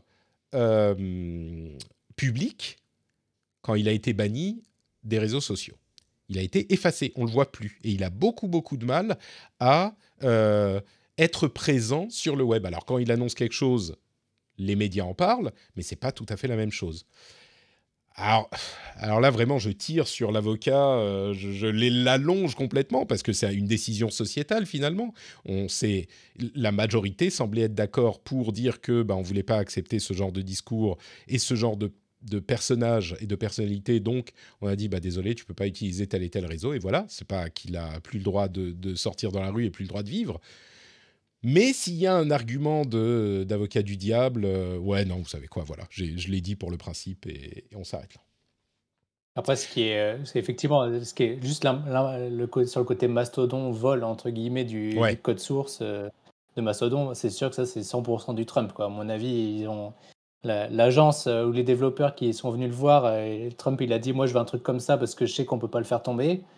Et le gars, il dit, bah oui, mais ça, il faut sûrement en faire, il faut 2, 3 ans pour le développer. Le mec, il a dit, non, mais attendez, on ne peut pas le copier-coller. Moi, on peut peut-être le copier-coller, mais c'est compliqué. Non, non, mais moi, je veux que vous me le copier-coller, vous inquiétez pas, je vais me débrouiller. Et c'est sûrement très digne de sa réalité alternative, donc ça ne Tellement. m'étonnerait possible. pas. À mon avis, c'est de l'incompétence, tout simplement. Ils se sont dit, bon, on prend ça, on fait, ouais, non, ça va passer. Et Je quelqu'un a pense que vu les dans un message développeurs, d'erreur ils le savent très bien, mais par voilà. contre, ils savent qu'ils ne peuvent pas dire non à Trump, quoi. Peut-être, ouais. Bon, allez, dans les controverses, on continue. Il y a Google, dont une nouvelle controverse a été révélée. Le AG, le ministre de la Justice, on va dire, au Texas, de l'État du Texas, a initié un procès contre Google et suite à ça, il y a 14 États qui se sont associés au procès pour des questions d'abus de position dominante. Alors, on est très loin des combats contre la big tech on va dire que professe le monde politique sur les questions de censure d'opinion. Là, c'est pas du tout ça. Les documents, il y a plusieurs choses vraiment, vraiment dommageables qui ont été révélées par les documents qui avaient déjà été révélés, mais avec des parties censurées. Là, ça a été révélé complètement publiquement. Les deux choses notables, c'est que Google a cherché à contacter, à s'associer, à discuter avec Facebook, Microsoft et Apple sur des questions de régulation, de réglementation, ou plutôt de législation aux États-Unis et en Europe, pour ralentir les législations. Donc c'est vraiment de la collusion. En notant que Apple était visiblement pas trop pour et Microsoft était pas trop pour non plus. Donc en gros, c'est Google et Facebook qui ont discuté de comment ralentir les choses, et c'est pas juste bon comment on va faire, ça a pas l'air cool pour nous, mais il y a des airs conspirationnistes là-dedans. Mais au-delà de ça, la chose encore plus importante, qui est vraiment la main dans le sac, c'est un projet qui s'appelle Jedi Blue, qui est un pacte entre Google et Facebook sur le marché de la publicité. Vous savez que Google opère une régie publicitaire, et c'est le cas de Facebook aussi, et en plus de ça, Google fait de la publicité et Facebook aussi. Ils sont numéro 1 et numéro 2 dans le monde de la publicité en ligne, et en 2018, ils ont décidé de s'associer pour maintenir leur place sur la marketplace de l'autre. Donc dire, bon, vous aurez, tant de parties, peu importe, enfin, ils sont sans doute fixés les prix en même temps. Et c'est une pratique qui est pour le coup complètement illégale. Enfin, c'est encore... L'enquête est en cours, c'est même pas l'enquête, mais les tribunaux sont en train d'étudier les documents et on va avoir le procès qui va avoir lieu, donc le jugement n'est pas rendu. Mais enfin, d'après les documents, on est dans la question de l'abus de position dominante entre deux acteurs dominants la plus claire. Et donc, c'est vraiment un gros coup. Il y a aussi une affaire avec Roku, qui est une box de streaming qui a eu des problèmes avec YouTube, qui exigeait des conditions complètement inacceptables, qui cherchait un traitement préférentiel pour être présent sur la box Roku, qui est là aussi un petit peu une tentative de leur forcer la main avec une position dominante. Mais le plus important, c'est vraiment cette histoire de Facebook et Google qui se tiennent la main sur le marché de la publicité, qui semble assez clairement illégal et condamnable. Oui, le terme, je ne sais plus si j'ai utilisé, mais c'est de la pratique, c'est de l'abus de position dominante pour des pratiques anticoncurrentielles assez claires. Ça risque d'avoir un impact, ça, je pense, non ? Je ne sais pas ce que tu en penses, Maxime. Oui, comme tu dis, Google, Facebook, c'est globalement au moins 70 voire 80% des dépenses publicitaires dans le monde. Donc, à partir du moment où il n'y a plus aucune concurrence entre les deux seuls annonceurs, entre les deux seuls diffuseurs de tes publicités, c'est clair que tout le monde y perd, à part Google et Facebook, évidemment. Ouais. Mais c'est très compliqué. Aujourd'hui, tu vois, si tu veux faire la promo pour ton application, pour ton site, pour n'importe quoi, à part Google, à part Facebook, je comprends que Microsoft ne soit pas rentré dans la danse parce qu'eux, ils n'ont pas trop d'intérêt. Au contraire, ils auraient plus un intérêt à faire un peu moins cher ou à essayer de développer d'autres choses. Mais aujourd'hui, à part faire de la pub sur Instagram, donc Facebook ou sur Google ou autre, on est très limité. Donc les coûts sont exorbitants. Et, ce qui est prouvé là, c'est qu'il n'y a même pas de marché, en fait. C'est que de l'entente. Ouais. Et ce qui est terrible, c'est que contacté, Facebook a dit, et Google sur la question de Roku a dit un petit peu la même chose, ils disent « Ah non, pas du tout ». Mais on voit les emails en clair avec les noms des personnes responsables et les accords et tout ça. Ils disent non, en fait, c'est l'opposé qui est vrai. Mais enfin bon, c'est bien qu'il y ait un procès pour que les choses soient vraiment clarifiées, mais la communication est assez frappante, quoi. Et puis, ouais, enfin bon. Gaël, je t'ai vu te démuter, tu vas ajouter En fait, ouais, légalement, ça va être compliqué parce que, et je pense que c'est pour ça qu'ils répondent comme ça, c'est que si je prends juste le techniquement parlant, les pratiques qu'ils adoptent sont des pratiques qui sont légales, puisque c'est le système de ce qu'on appelle les achats programmatiques en publicité. Pour y avoir travaillé quelques années, je le connais bien. Et c'est ce qu'on appelle le header bidding. Donc, le header bidding, c'est en fait n'importe quel annonceur a le droit de dire et ben moi, quoi qu'il arrive, je prends l'enchère la plus chère et dans 90% des cas, je suis prêt, quoi qu'il arrive, à prendre l'enchère et à acheter la pub devant tout le monde. Mmh. Sur n'importe quel, truc. Donc finalement, si c'était des annonceurs normaux, en fait, c'est aujourd'hui une pratique qui se fait et avec ce qu'on appelle des minimum garanties. Donc ça veut dire qu'un annonceur peut dire: «Bah, je m'engage quoi qu'il arrive à dépenser, 100 000 000 $ par an» et cetera, et cetera. Donc c'est des contrats qui aujourd'hui existent avec beaucoup, beaucoup d'annonceurs sur le marché. Sauf que là, on a une vraie problématique qui est différente, c'est qu'on parle de Facebook et Google qui Eh ben sont oui. les propriétaires des plateformes. Mais en fait, si tu veux, contractuellement, ils ont utilisé les contrats qu'ils utilisent avec tous leurs annonceurs. Donc c'est vrai que je pense que c'est pour ça qu'ils sont complètement à l'ouest et qu'ils se disent: «Non, mais on a utilisé les contrats que tout on est un Ouais. annonceur comme un autre et on fait comme tout le monde, donc c'est légal». Sauf que, bah non les gars, vous êtes les propriétaires, vous êtes les 2 plus gros, vous pouvez pas faire ce que vous vendez à tous vos clients. Mais du coup, effectivement, c'est assez rigolo qu'ils se prennent pour n'importe quel client, en fait, et qu'ils soient. Alors, je pense qu'ils sont peut-être même très sincères quand ils te le disent. Ils te Oui, disent: «Bah genre: oui, «Ben en non, fait, on a fait comme tout le monde, quoi. ouais, J'ai pris le je vois pas contrat quel est le normal». problème, Je comprends. Ouais, c'est assez frappant et là où je crois qu'il y a aussi un autre élément qui est intéressant, c'est qu'il y a des gens qui vont dire: «Ah bah si, on le sait, ils font toujours, voilà, c'est des salauds, les grands de la tech, ils font plein d'entourloupes, machin». Mais contrairement à des trucs comme prouver que les réseaux sociaux influencent par le harcèlement, par les fake news, les mouvements de société et les idéologies nauséabondes, machin, on ne sait pas, on n'a pas d'informations, on suppose. Là, c'est très clair. Là, il y a des faits simples, quantifiables, classiques de criminalité, entre guillemets, si c'est avéré, classique, pour lesquels on a des lois, et donc ça risque d'être très facile à juger. Bon, après, qu'est-ce que ça va donner? J'en sais rien. Est-ce que ça va être oh, vous devez payer 400 millions de dollars et c'est 14 minutes de bénéfices pour Google et Facebook, donc ça va rien changer. Au premier, on le fera plus, j'en sais rien. Mais en tout cas, ça a l'air euh, assez clairement, j'ai pas envie de dire explosif parce que c'est peut-être un terme un peu exagéré, mais ça a l'air assez clairement différent, plus gros que ce qu'on a vu jusqu'à maintenant.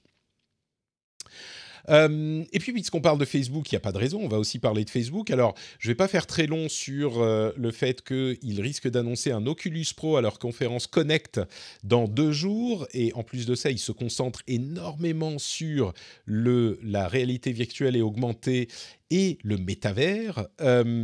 Et Zuckerberg est en train, je ne sais plus si on en parlait la semaine dernière, mais il voudrait changer le nom de la société mère, de la même manière que Google ça s'est transformé en Alphabet avec les sociétés filiales en dessous. Ben, peut-être que Facebook va se transformer on parle de Meta, on parle de Horizon, et avec les sociétés mères, les sociétés filiales en dessous, et ça pourrait être annoncé peut-être à Oculus Connect, à Facebook Connect. Mais bon, donc ça, on le met de côté un instant. Euh, il y a aussi, et je ne vais pas en parler très longtemps non plus parce qu'on l'a beaucoup fait, je crois que je n'ai jamais vu autant d'articles critiques sur une société et critiques de toutes parts. J'en ai mis dans les notes, j'en ai mis combien une vingtaine, et j'ai pas tout mis. Et en fait, c'est les suites de la série Facebook Files et des documents sortis par Frances Haugen. Et ça va dans tous les sens, hein. Dans l'ensemble, on va dire, c'est toujours dans l'idée que Facebook met en priorité les profits aux questions de bien social, mais pas un petit peu comme toutes les sociétés, et c'est le capitalisme, de manière vraiment extrême, et selon les dires et les évaluations des employés même de Facebook, de manière, je vais pas dire criminelle là non plus, mais insupportable, difficile à supporter. Et on a eu des tonnes et des tonnes de documents qui vont dans ce sens, toujours gérés avec Frances Haugen qui les a sortis, donc la lanceuse d'alerte. Il y a un autre lanceur d'alerte d'ailleurs qui va témoigner devant la SEC, la Securities and Exchange Commissions. Donc cette affaire-là continue. Je vais pas en redétailler, je vais pas la redétailler toutes les à chaque épisode. On en reparlera là où quand il y aura des évolutions significatives. Maxime nous dit le seul moyen pour ça, c'est de changer son image. ou de changer de nom. Stéphane, dans la chatroom, nous disait c'est de changer son image, ça va être de changer la tête de l'entreprise. Je suis d'accord, mais vu que Zuckerberg garde la majorité Oui. des voix sur Facebook, des voix en tout cas, des droits de vote, voilà, c'est comme ça qu'on dit chez Facebook, ça va être dur de le faire sortir, à moins qu'il ait une condamnation légale, criminelle, ou de changer de nom, comme dit Maxime. Mais tu crois vraiment, enfin, on est d'accord, ça va se voir, enfin, c'est pas que ça va se voir, c'est que ça ne changera pas l'image de Facebook si demain il s'appelle Meta. On est Non, d'accord. ça change pas ça change pas l'image, mais tu sais, c'est une technique un peu de parti politique, hein. C'est dès que tu as trop de casseroles, tu changes de nom, puis tu te dis non, mais ça c'était C'était une autre avant. époque. On a Hmm. changé, et voilà, j'ai changé. Donc, je pense que c'est mine de rien, c'est quand même, tu vois, Google qui est devenu Alphabet aussi. C'est bon, c'était pas que pour des casseroles, mais il y a quand même une partie un peu stratégique où voilà, ça cristallise un changement. Hmm. Et à défaut de changer le président, comme tu viens de dire, parce qu'il a la majorité des droits de vote, il dirige tout le board sans problème. Il peut au moins changer de nom et dire bah, Facebook c'est un produit et puis on va s'appeler autrement. Hmm. Et donc tout ce Ouais. qui concerne Facebook, c'est plus moi, quoi. On est Je d'accord. pense que c'est ça, c'est le fond, c'est lui qu'il faut changer. On pourra même un nom ne suffira pas. Si lui ne sort pas, je pense qu'on ne croira jamais à un changement Ouais. potentiel de Facebook. Ça me fait penser à, comment il s'appelait? C'était Kalanick, Travis Kalanick chez Uber, qui a été remplacé par Dana je me souviens plus de son nom.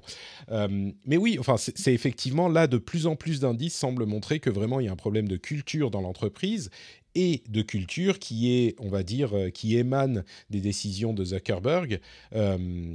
Je pense que, à moins qu'il parte, on croira jamais au changement. Après, qu'il puisse y avoir du changement ou pas, j'en sais rien, mais on aura du mal à y croire. Et c'est vrai que, comme le dit Seb, plus ça va, plus ça fait le méchant milliardaire mégalomane des films. Mais complètement. Complètement. Il est dans sa tour. Alors lui, je suis sûr qu'il se dit pas ah, ah, ah, on va esclavagiser le monde et on va se faire plein de brousouf dans ce temps, en même temps, machin. C'est pas qu'il se frotte les mains. Mais enfin, clairement, il y a un moment où tu te dis il a des œillères au minimum, quoi. Enfin bon. Justement, on parle souvent de recherche et de l'importance des projets de recherche et de l'ouverture avec les données sur les réseaux sociaux pour qu'on puisse en étudier les effets. Twitter a publié volontairement d'eux-mêmes, ils ont toujours été un peu plus ouverts, mais ils ont publié des résultats d'une étude intéressante sur l'amplification des contenus de différentes origines politiques. Et ils se sont rendus compte que leur algorithme amplifiait plus le contenu de droite que de gauche dans différents pays, y compris la France et les États-Unis. Et là où c'est intéressant, c'est qu'ils disent on n'est pas sûr de comprendre pourquoi. On ne sait pas si c'est parce que les contenus de droite ont plus d'engagement auprès de leurs followers, ou les contenus de droite sont plus outranciers et donc ça fonctionne mieux avec l'algorithme, etc. On ne sait pas, mais on constate qu'effectivement, il y a plus d'engagement et donc plus de diffusion. Et ça, c'est intéressant à noter. Je pense qu'il faut apprécier la donnée, comment dire, pas statistique, mais de recherche pour ce qu'elle est. Ils disent qu'ils continuent à étudier les choses, mais c'est très intéressant à noter. Et c'est exactement pour moi le genre de choses qu'on voudrait avoir, beaucoup plus bien sûr, mais le genre de choses qu'on voudrait avoir du côté de Facebook. J'en parle souvent de ces questions de recherche, mais là, c'est un très bon exemple. Et c'est du concret. Et c'est des données sur lesquelles on peut se baser pour former des hypothèses et des conclusions. Donc, moi, j'applaudis vraiment Twitter d'avoir fait cette publication. Surtout que Twitter n'a jamais fait comme Facebook, en tout cas pas publiquement. Il n'a jamais essayé d'orienter les flux, parce que tu sais, la timeline Facebook, le fameux algorithme a été plusieurs fois modifié pour tester les réactions des gens, et ils ont Mm. montré en mettant des statuts plus négatifs, ils arrivaient à rendre des gens dépressifs, ou en tout cas négatifs sur leur vie, etc., et poster à leur tour des posts un peu négatifs. Et Bah, Bon, c'est des études qui sont intéressantes d'une certaine manière, mais qui sont quand même dangereuses quand tu le fais sur 500 000 personnes ou 1 million, quoi. C'est sûr. Bon, disons que Twitter a aussi un flux algorithmique, hein, donc ils font des tests dessus aussi, j'en suis sûr. Mais Mais c'est juste vrai pour que mettre de la pub. Facebook, Tous les juste deux pour mettre de tweets. la pub, ouais. Euh, et en parlant de réseaux sociaux, je ne sais pas si vous avez vu que Douyin, je ne sais pas comment ça se prononce, mais c'est l'équivalent en Chine de TikTok. C'est ByteDance, la société mère, qui a ce réseau, donc TikTok pour l'Europe et Douyin en Chine.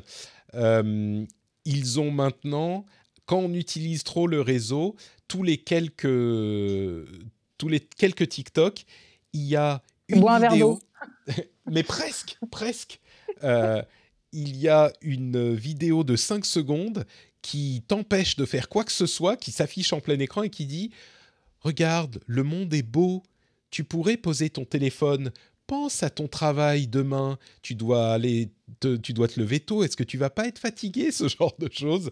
Alors c'est dans un contexte intéressant en Chine, hein, qui attaque l'industrie de la tech et qui attaque sur ces domaines aussi, la question de l'utilisation excessive des réseaux et des jeux, etc. Et donc maintenant, il y a une pause qui t'encourage à arrêter d'utiliser l'application. Est-ce que vous voudriez ça sur Twitter ou Instagram ou ce genre de choses? Ça pourrait être pas mal. Bah, toi-même, tu sais que ça a été fait sur World of Warcraft. C'était un des premiers jeux qui a obligé les gens à s'arrêter. Mais Ah, t'étais pas j'imagine obligé. que plus on va s'avancer, plus ça va le faire. Bah, en Chine, je crois que c'est obligatoire quand même. Ah Il y a une, oui, il y ah a oui, une en pause Chine, oui, obligatoire. oui. En Chine, ah oui, maintenant ils interdisent le jeu pour les adolescents, genre à 3 heures par semaine, effectivement. Mais non, à vrai dire, sur World of Warcraft, il y avait un système qui était beaucoup plus intelligent. Euh, il y avait un système de l'expérience qu'on gagne dans le jeu était doublée pour une période de temps, une quantité d'expérience chaque semaine. Et donc, l'idée, c'était d'encourager les gens à jouer à ce moment-là, mais peut-être à s'arrêter après pour ne pas trop jouer, mais c'était intégré au jeu lui-même. Donc peut-être en fait Mm. que l'équivalent sur Douyin ou TikTok, ça serait de te présenter des TikTok super cool au début, et puis au bout de 40 minutes, ils te présentent des trucs un peu chiants. Ça pourrait être pas mal. Voilà l'équivalent. Ouais. Il y a Euh, des quoi- concepts. Il y a des concepts à explorer, ouais. Moi, je crois que, tu vois, les game designers devraient s'intéresser aux réseaux sociaux. Il y aurait peut-être des moyens de résoudre nos problèmes. Quoi d'autre Microsoft a lancé pour les insiders l'intégration des applications Android sur Windows 11. Donc c'est en test, c'est en train d'arriver. Ça fonctionne pas mal. Donc ça, c'est plutôt sympa. Google est en train de baisser ses commissions sur le Play Store. On continue à voir les effets des procès contre Apple et de la, comment dire, du regard critique que posent les hommes politiques et la société et les femmes politiques sur ces stores. Et puis une chose qui m'intéresse parce que je suis un gamer, Stadia, vous savez, le service de jeux en streaming de Google, qui a pas super bien marché, a commencé à vendre son service en marque blanche. Ils ont un deal avec AT&T, notamment aux États-Unis, où ils vendent la technologie pour que AT&T propose à ses abonnés des jeux vidéo gratuits par streaming, en fonction des abonnements, des trucs, c'est des offres. Ça commence. Moi, je trouve que enfin, c'est un peu un truc dont je parlais dès le lancement de Stadia, donc ça me surprend pas beaucoup, mais je crois que c'est notable dans l'industrie quand même. Là, on est dans la partie où si vous voulez m'arrêter pour parler de quelque chose, faut le faire. Je parle des petites news rapides. Euh, Ouais. Ce qui est intéressant là-dessus, c'est, enfin, je crois je pense que tu en avais déjà parlé sur Netflix qui avait acheté un studio de jeux vidéo parce que ils sont Night très School, ouais. suivis sur cet aspect-là et Netflix, je crois, a fait le pari à l'inverse et ne parie pas sur le streaming dans le milieu du jeu vidéo.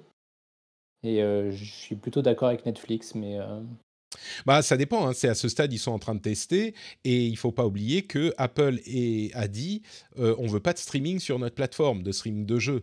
Donc peut-être que Netflix est en train de tester, mais qu'à terme ils voudraient le faire avec du streaming. D'autant plus qu'ils ont l'infrastructure. Ils sont l'une des rares sociétés à avoir des serveurs partout dans le monde en propre et qui pourraient faire du streaming. Moi, je serais pas surpris de les voir arriver avec du streaming aussi à un moment, peut-être. Mais bon. Ouais, c'est une question de coût. C'est-à-dire qu'à partir du Mm. moment où le coût d'acquisition ou de rétention de tes abonnés sera assez élevé, tu pourras dépenser de l'argent pour faire du streaming de jeux vidéo. Mais le streaming de Ouais. jeux vidéo coûte tellement cher que c'est compliqué par rapport à des séries, des films qui sont, comme tu dis, dans une infra qui aujourd'hui leur coûte très peu cher à l'utilisateur. Ils en ont 200 millions, donc c'est plus facile. Mais le jeu vidéo, le problème, c'est qu'il faut quand même une ferme de serveurs exponentielle, Ah, quoi. Tu peux effectivement, pas, tu très peu de coûts d'échelle, quoi. ça dépend aussi, j'imagine, du type de jeu, parce que si c'est des petits jeux mobiles que tu peux télécharger en, 500 mégas ou 1 giga, eh ben, tu peux le faire télécharger à tes utilisateurs, et une fois qu'il est téléchargé, il n'y a plus de coût de bande passante. Par contre, si c'est des gros jeux qui vont peser 50, enfin 30, 50, 60, 80 gigas, là, tout de suite, tu peux dire, bah, peut-être que si une personne va y jouer une demi-heure et c'est fini, il vaut mieux le lui streamer plutôt que de lui envoyer les 80 gigas. C'est une question intéressante, j'y avais pas pensé. Ouais. C'est clair. Deux petits sujets légaux. Sundar Pichai a encore une suggestion intéressante, président de Google, hein, bien sûr, intéressante sur les questions légales. C'est marrant que ça tombe au moment où sa société est dans de beaux draps au Texas, mais il suggère la création d'une agence fédérale qui gère la législation sur la vie privée. Et c'est pas bête du tout, je trouve. Il parle aussi d'informatique quantique, d'intelligence artificielle, mais une agence fédérale qui gère la régulation et la législation sur la vie privée, ça serait pas mal. On en a en Europe et on a des lois sur ces sujets. Et je crois que si ça se produisait aux États-Unis aussi, alors c'est un petit peu pour éviter de se faire coincer avec des lois différentes dans chaque État hein, aussi. Mais peut-être que ça serait une solution intéressante. Et puis, un truc qui va plaire à Gaël, en Australie, il y a une loi, ou un projet de loi plutôt, qui prévoit d'imposer aux réseaux sociaux d'obtenir l'autorisation des parents pour l'utilisation des réseaux pour tous les enfants de moins de 16 ans. Ou sinon, il y a des amendes de plusieurs millions de dollars. Est-ce que tu y crois, Gaël? Est-ce que c'est un truc qui pourrait être une bonne idée ou est-ce que c'est une fausse bonne idée? Je suis très curieux d'avoir ton avis. Alors, je t'avoue que je suis assez étonnée. Opérationnellement parlant, je vois pas comment ils font. Donc, parce que ça veut dire que dans ces cas-là, Ah. il faut demander la carte d'identité. Donc, on n'est plus sur de l'anonymité sur les réseaux sociaux. Comment ça fonctionne? J'avoue que je sais pas. Quand Alors, tu prêtes attention. imaginons, tu vois, je vais faire un truc, Gaël, on va faire un truc, on va dire, on fait et magiquement, c'est possible. D'accord, ok. Magiquement, c'est possible. Alors, Je moi, pense, je pense que c'est un peu l'état d'esprit dans lequel sont les parlementaires australiens là dans la rédaction de cette loi. Hein. On va faire hop, hop, clic, clac, clac, c'est possible, c'est bien. Qu'est-ce que tu penses? Alors, je suis d'accord je vais te dire un truc, je suis pas pour le contrôle parental à tout va, du tout. Je suis pour l'accompagnement des parents, leur expliquer ce qu'il faut qu'ils apprennent à leurs enfants et ensuite qu'ils apprennent petit à petit à laisser leurs enfants et à ne plus les contrôler. Et à juste être là en soutien. Il y a d'ailleurs des applications qui font ça très bien, qui sont des tiers. Je ne sais plus si j'en avais parlé de Bodyguard, qui est une application que je trouve géniale, parce que les parents peuvent l'installer sur les téléphones de leurs enfants, ils n'ont rien à faire. Bodyguard s'occupe des réseaux sociaux de leurs enfants et ils ne sont contactés que s'il y a un souci. Et ce n'est pas les parents qui sont en train de contrôler les réseaux sociaux de leurs enfants. Bodyguard, tu dis. Ouais, Bodyguard, D'accord. ils sont très bien. En plus, c'est gratuit, c'est pas du tout au but lucratif. Ah, c'est Euh, un truc qui est à but non lucratif, tu dis. Tout à fait. Enfin, après, Mhm. ils ont une autre société pour gagner de l'argent auprès des professionnels, mais pour les enfants, ils ont vraiment une volonté de faire ça gratuitement. Et moi, j'aime bien cette idée-là, de dire en fait, on apprend aux enfants, on apprend aux parents, et puis on fait un petit chemin ensemble, et puis après, surtout, on on laisse pas les parents contrôler tous les réseaux sociaux de leurs enfants. Je trouve que ça fonctionne pas et ça ne sert à rien. Ouais. C'est le genre de truc où immédiatement les enfants trouvent un moyen de se connecter. Voilà. J'en entends, c'est tellement ils sont très très très créatifs. Donc de toute façon, c'est pire que les voleurs et les policiers, si tu veux. D'accord. Tu sais, je me souviens d'une histoire sur ce type de question. Une jeune fille, je crois, dont les parents avaient pris le téléphone, avait trouvé dans sa cuisine, en fait, il y avait un frigo avec écran. Tu sais, les frigos connectés, c'était Samsung qui avait fait ça. Elle avait réussi à tweeter depuis le frigo. C'est génial, j'adore. Tu vois, ils trouvent toujours une solution. Toujours une solution. Bon, et puis je vais dire un dernier petit mot sur les crypto-monnaies. Bitcoin a dépassé son record il y a quelques jours. Le Bitcoin était à 65 607 $. Ça a sûrement augmenté un petit peu plus depuis. C'est retombé entre-temps, mais c'est notable parce qu'il était retombé à 37 000, je crois, dollars il y a à peine 3 mois, ou un petit peu plus, mais cette année. Et donc, ils sont montés. C'est dans le contexte un fonds d'échange, c'est un peu compliqué aux États-Unis, mais ça a été autorisé par la SEC, la Securities and Exchange Commission, qui s'occupe de réguler les marchés financiers. Et donc, ces fonds ont été autorisés. Et dans le même temps, le département du commerce américain est en train de donner à la SEC des pouvoirs pour réguler des choses comme les Tether, qui sont des crypto-monnaies stablecoin, c'est-à-dire qui sont attachées à la valeur d'une monnaie réelle ou d'une ou plusieurs monnaies réelles. Donc, il y a un petit peu, il souffle le chaud et le froid au côté des États-Unis, du côté des États-Unis. Et le monde des cryptos continue à évoluer. Et puis, un petit peu plus amusante dans tout ça, il y a Walmart. Vous savez, Walmart, c'est les supermarchés énormes, monstrueux aux États-Unis, qui sont en train de tester dans quelques centaines, dans 200, je crois, magasins, des machines physiques pour acheter des bitcoins. C'est-à-dire qu'on peut aller, ça ressemble à une sorte de distributeur, et on peut, à ces distributeurs, acheter des bitcoins.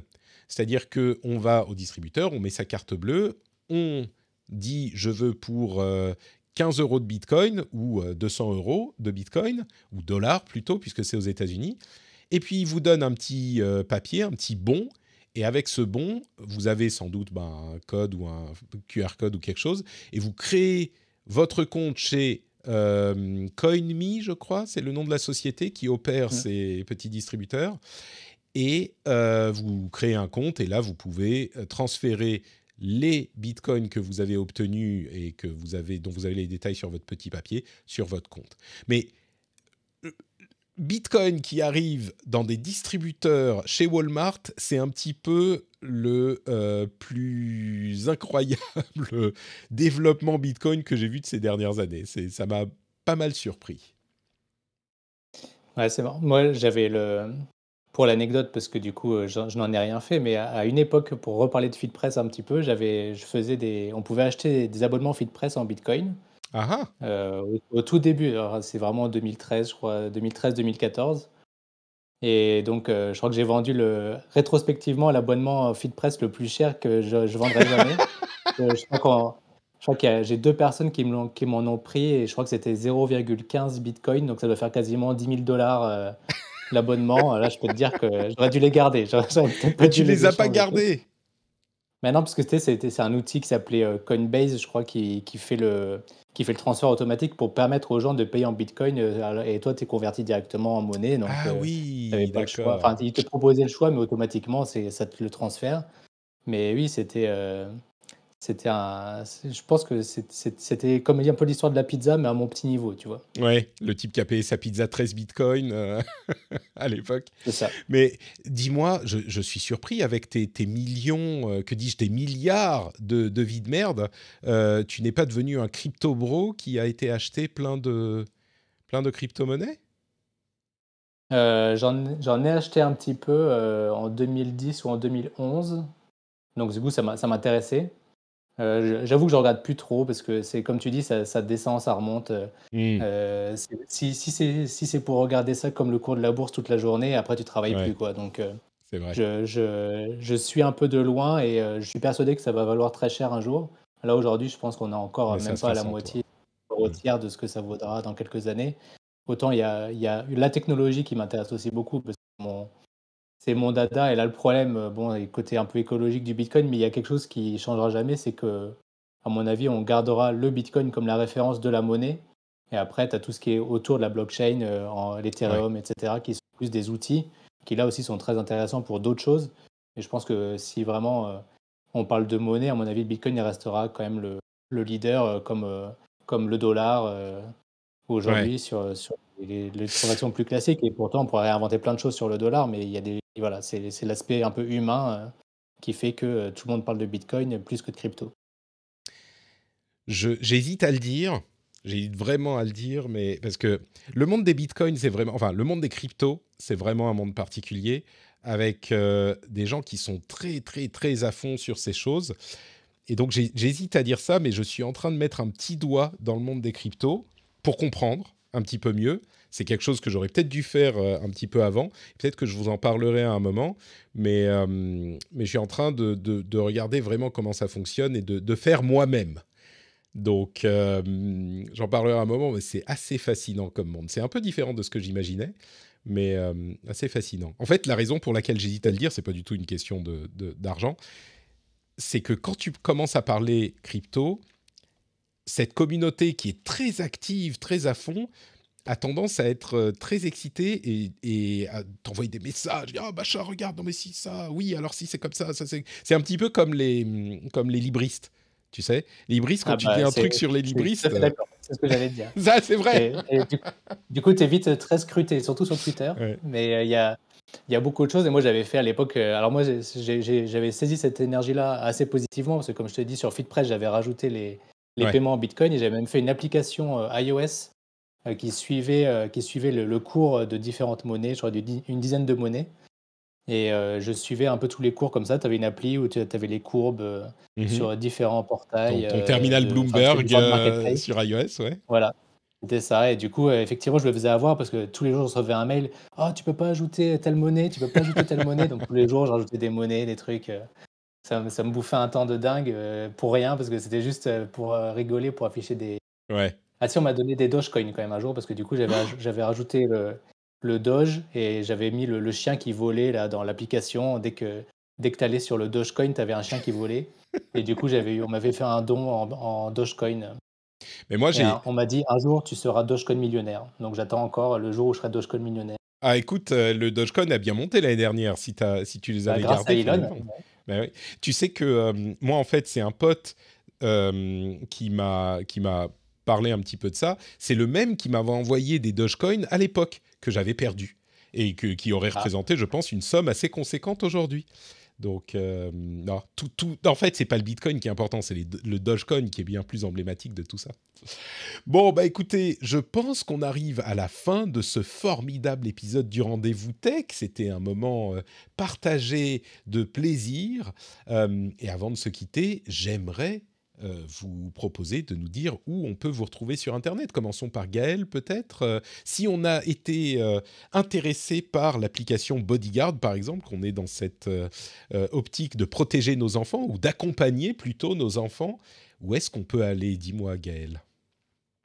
Ben écoute, on peut nous retrouver sur coude.fr, un peu partout sur, Instagram, même Facebook, hein, on y est, sur Discord même, on a lancé notre chaîne Discord aussi, pour ceux qui créent leurs jeux vidéo sur Coude et puis pour les parents, on a une application mobile aussi avec Coude, donc ils peuvent, retrouver tout ce qu'on propose,